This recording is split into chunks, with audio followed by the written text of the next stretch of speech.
যেই দেশে ধর্ষকের পক্ষে উকিল পাওয়া যায় ওই দেশে পইরা লেখা জজ হয়ে কোনো লাভ নেই। মুসলমানদের দেশে নেতা হইয়া যদি আলেমদেরকে বন্দি করে রাখতে হয়, ওই দেশের রাজনীতি করে নেতা হইলে জনগণের জন্য কোনো ফায়দা নেই। ৯৫% মুসলমানের দেশে যদি মুসলমানদের কষ্টগুলাই তুলে ধরা না যায়, ওই দেশে নামি দামি সাংবাদিক হইয়াও কোনো লাভ নেই। বলি জাকাত না দিয়া সুদ খাইতে খাইতে দেশটারে করছো ছারখার। এখন সূর্যের তাপ গায়ে লাগে, তাই তোমাদের বৃষ্টির দরকার।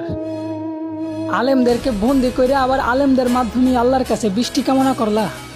বিষয়টা এমন হইল না যে কোনো এক ফল গাছের গোড়া কাইটা ফালাইয়া সেই গাছ থেকেই আবার ফলের আশা করলা।